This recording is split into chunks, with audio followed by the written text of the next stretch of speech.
Yeah. Yeah.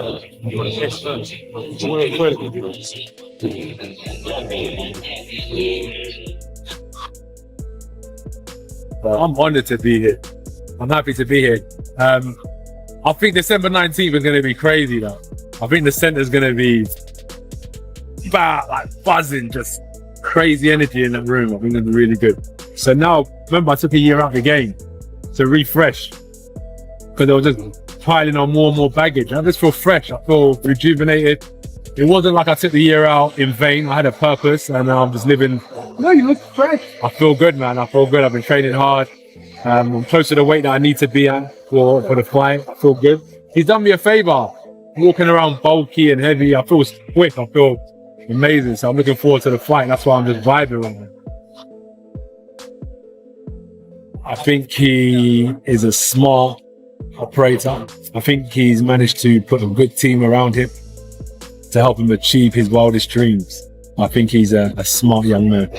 So I don't want to focus on it being like about Jake. Oh, Jake's small, so that makes me confident. Jake's this, so that makes me confident. I'm just focused on myself. I'm confident in myself. 2 weeks out from Jake Paul versus Anthony Joshua, and the air already feels like it's buzzing with electricity. All right.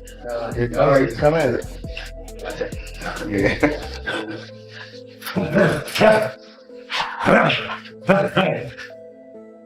Coaches aren't meant to understand that you're tired. Coaches aren't meant to understand that you have emotions. Coaches are just supposed to look at you like you're a machine, and they just want results. I may be tired, but I just got to bite down on my gum shield because if I can perform to an elite level when I'm tired, imagine what I can do when I've got rest and when I've got energy. I've been through them days where I'm looking for sympathy and you just don't get it in sport, but you don't get it.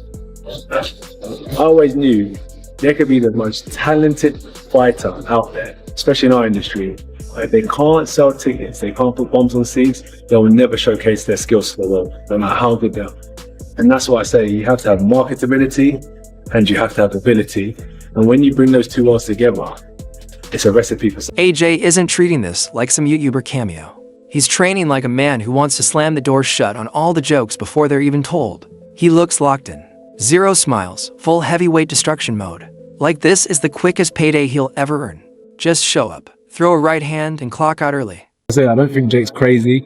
He's a realist. He's a logical man. And he wants to fight. He wants to fight good fighter. I looked at it and said, wow, this is a great opportunity to showcase myself to the whole world.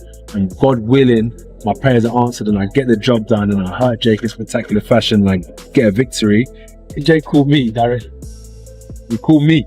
He didn't call my team. Jake called me. I said, okay, no problem, no problem.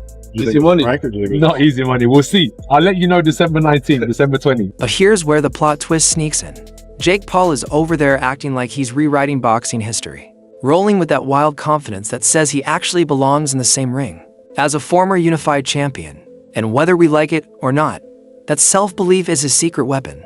Necessarily fair to AJ. I just know that I have the power and the timing. It's the shots that you don't see coming that knock people out. And I'm a tricky knockout artist that people don't give me enough credit for. I've won knockout of the year. So he has to be careful. And I do have the timing, the speed, and the tricks up my sleeve to be able to hit a shot on this guy that he doesn't see coming that can put him to sleep 1000%. He really thinks he can ruin AJ's night, mess up the script, and turn this easy money mission into the most expensive problem Anthony Joshua has ever tried to punch away. I think it's watching his Dubois fight, watching the Ruiz fight, even watching the Usyk fight. And when you look at it, he's lost to guys who are smaller than him. I think it's his, it's his weakness. His kryptonite is the faster guys who don't get hit by his big punches. He's definitely a bit chinny. He's durable. He gets back up. He knows how to fight when he's hurt, and he's still dangerous when he's hurt. But I do see holes where I can land big shots. Rolling out of all the excitement around Jake Paul versus Anthony Joshua happening this month, Amir Khan steps in with a far more serious warning, stressing that this fight isn't just entertainment, it's a genuine risk.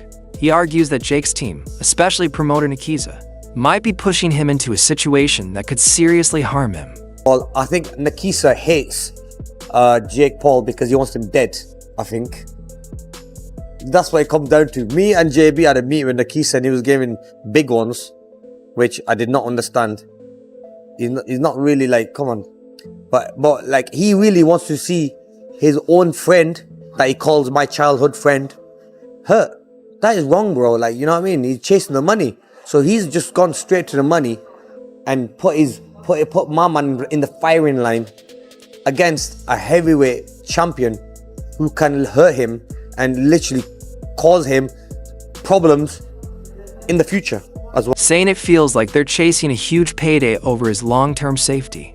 Khan highlights that a heavyweight like Joshua can deliver real damage, the kind that lasts. And unlike seasoned pros who have spent years conditioning their bodies to absorb punishment, Jake comes from a completely different background. Khan firmly believes boxing must be respected because one clean punch from AJ, the kind that knocked out Nanu, could end more than just Jake's boxing ambitions. While he admits some YouTubers like Slim have shown real talent. Look, if AJ hits him with a shot like he hit Ngannou and knocked him clean out, I mean, even Ngannou would knock Jake Paul out.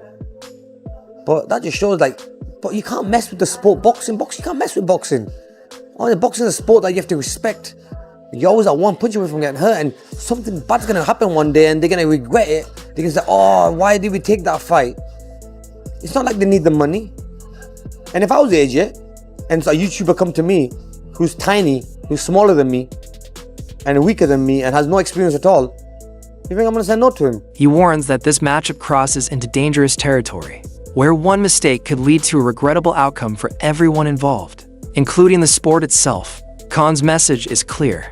The excitement around crossover boxing can't overshadow the real dangers that come with stepping into the ring with an elite heavyweight. It's a reminder that boxing is not a game of views and viral clips. It's a sport where one wrong punch can change everything. Continuing from Amir Khan's cautious perspective, the Talk Sport discussion expands the same theme with a more analytical lens. Ends this YouTube boxing because in a way someone is going to get hurt badly, and this could be the fight that someone gets hurt so bad that they will never ever get sanctioned to ever fight again. You know what I mean?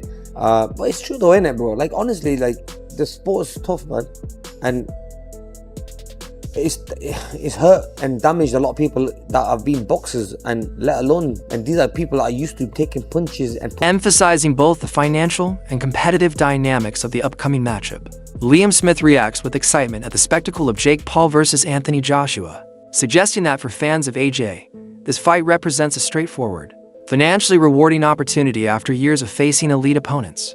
The panel also notes that Joshua has publicly confirmed a 245 pounds fighting weight, consistent with his most agile and effective performances. Actually helping a lot of female fighters and women boxing as well by putting his promotion on, so I respect him massively. But if Anthony Joshua was to lose to Jake Paul, it would be the biggest upset, travesty, whatever you want to call it, in boxing history. So he has to look past Jake Paul. Well, let's hear from Anthony talking to the media in Miami. One of the questions that was put to him was about his lengthy stint outside of the ring. So I took 12 months out of the game, realigned my vision board, and consolidated a lot of things, trimmed down my team, and I said I need 12 months to do that. So I took 12 months out of the game, and from September 21st, if you think about it back then, to now, December, that's 3 months. So most people take about 8 to 12 weeks to prepare for a fight. So this was like a preparation for a fight, basically. And that he has recently removed distractions by changing trainers and moving his preparation away from London. While there is respect for Paul's promotional success and his contribution to women's boxing, the analysts agree that their boxing levels remain worlds apart. They argue that if Joshua were to lose, it would be one of the most shocking upsets in sports history, a result that would raise major questions about his future ambitions, as he aims to return to world title contention. And after everything we've heard, legends warning disaster, pundits calling it a circus, and Jake Paul smiling like he just hacked boxing, the clock is officially ticking toward a night where somebody's entire reality gets shattered live on Netflix. Going to be at 225. 245. 245. 245. But again, there's no rehydration. No rehydration clause. 245. That was the last time that he boxed Alexander Usyk, which was back in, 2022? I believe he weighed 245. He was in training camp anyway. He was going to be fighting on the undercard of this fight on Saturday night with Devin Haney. He was going to be fighting on that undercard, 22nd, so he's in shape. His weight's down anyway, so making 245 actually. He has to be that done. Yeah, but that's his best weight anyway, Anthony Joshua. That's where he's more athletic, you know, he's got more movement and whatnot. And no disrespect to Jake Paul here, you go like, you know, without looking past Jake Paul, but he could... Either AJ walks in, throws one thunderbolt, and ends this YouTube era before Jake can even finish his ring walk. Or Jake Paul pulls off a glitch in the universe so shocking that boxing fans will need therapy, and the internet will melt into a puddle of disbelief. That's the insane thrill here. Half of us are convinced this is the easiest payday of Joshua's life, and the other half is secretly terrified of witnessing the biggest upset since gravity. If Jake can survive the blast zone for even a few rounds, he wins respect. But if AJ lands that one clean bomb, Jake won't just go down. He'll wake up wondering why the ring suddenly has two moons. So, tell me your verdict. Is Jake rewriting boxing history, or is Anthony Joshua punching him back into the unboxing world? Drop your predictions, your hot takes, your wild theories in the comments. And yo, don't ever forget to like, share, and subscribe. See you in the next one.